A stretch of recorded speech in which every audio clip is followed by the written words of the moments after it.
গজারিয়া এটা শুধু একটা নাম নয়, এটা ইতিহাস, ঐতিহ্য আর নদীর সাথে বেড়ে ওঠা একটি জনপদের গল্প।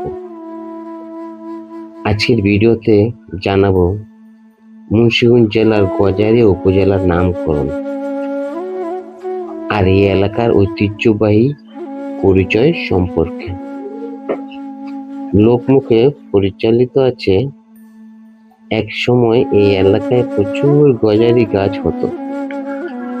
গজারি গাছ ছিল কাঠের জন্য বিখ্যাত। নৌকা বানানো সহ নানান কাজে ব্যবহৃত হতো এই গাছ।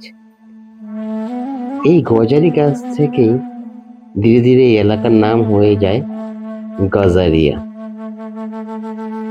আবার আরেকটি জনশ্রুতি আছে, বলা হয় নদী ও জঙ্গল ঘেরা এই অঞ্চলে একসময় হাতি বা গজের বিচরণ ছিল।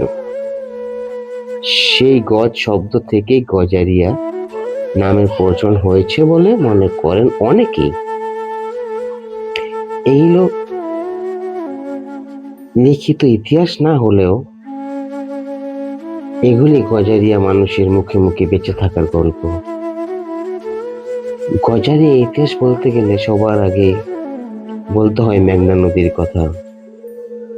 এখানকার গ্রাম, ঘাট, চর, বাজার সবকিছুরই নামকরণ হয়েছে নদীকে ঘিরে।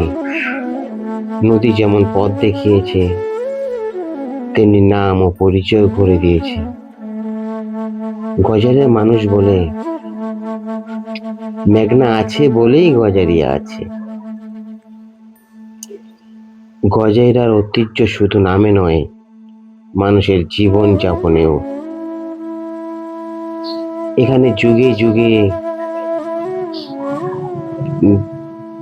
যুগ ধরে মাঝি, জেলে, কৃষকদের জীবন চলে আসছিল, যা এখন নেই, অনেকটাই কমে গেছে। নৌকা চালানো, জাল বোনা, মাছ ধরা, এসব শুধু পেশা নয়, এটা ছিল এখানকার ঐতিহ্য। জোয়ারে হাসি, বাটার কষ্ট, এই নিয়ে গজারিয়া মানুষের গল্প। সেই ঐতিহ্য এখন হারিয়ে গেছে। গজারিয়া সংস্কৃতি মানে ভাটেলি গান, নৌকার গান, পালা গান আর গ্রাম্য মেলা। এখানকার নদী হতে যেমন মাছ আহরণ করা হয়, কখনো শান্তি, কখনো গভীর। এই সংস্কৃতির কোনো বইয়ে লেখা নেই, এটা বেঁচে আছে মানুষের কণ্ঠে আর মনে।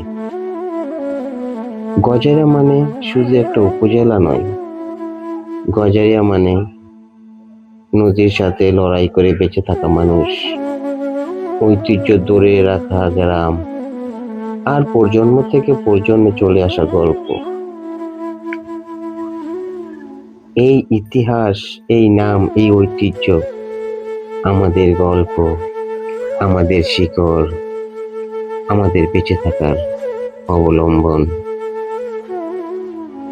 এখানকার মানুষ খুব আরামপ্রিয় লোক, তারা কাজ করতে চায় না, তারা বসে বসে খেতে চায়। তাই এখানে দারিদ্র্যের হার দিনে দিনে বেড়ে চলেছে। গজারিয়ার মানুষ অতিথি আপ্যায়নে খুবই আন্তরিক। ভিডিও শেষ করার আগে দাদার একটা গান বলে যায়।